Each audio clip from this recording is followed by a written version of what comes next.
బులెటిన్లో మరో బ్రేకింగ్ చూస్తాం. అసెంబ్లీలో పాస్ చేసిన బిల్లులను తాను ఉద్దేశపూర్వకంగా వెనక్కి పంపలేదని గవర్నర్ తమిళిసై సౌందరరాజన్ అన్నారు.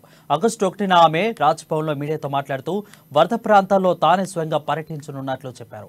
అనంతరం రెడ్ క్రాస్ రిపోర్టు తయారు చేసి కేంద్రానికి పంపనున్నట్లు వెల్లడించారు. తాను ఎవరికీ వ్యతిరేకం కాదని, బద్నాం చేయాలని చూస్తే తాను బాధ్యురాలిని కాదని ఆమె స్పష్టం చేశారు. బిల్లులు వెనక్కి పంపడానికి గల కారణాలు చెప్పానని వెల్లడించారు.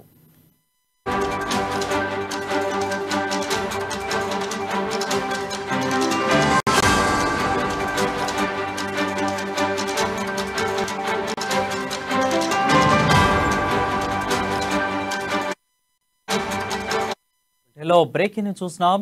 అసెంబ్లీలో పాస్ చేసిన బిల్లులను తాను ఉద్దేశపూర్వకంగా వెనక్కి పంపలేదని గవర్నర్ తమిళిసై సౌందరరాజన్ అన్నారు.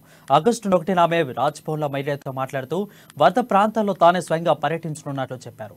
అనంతరం రెడ్ క్రాస్ రిపోర్టు తయారు చేసి కేంద్రానికి పంపనున్నట్లు వెల్లడించారు. తాను ఎవరికీ వ్యతిరేకం కాదని, బద్నాం చేయాలని చూస్తే తాను బాధ్యురాలిని కానని ఆమె స్పష్టం చేశారు. బిల్లులు వెనక్కి పంపడానికి గల కారణాలను కూడా చెప్పానని వెల్లడించారు.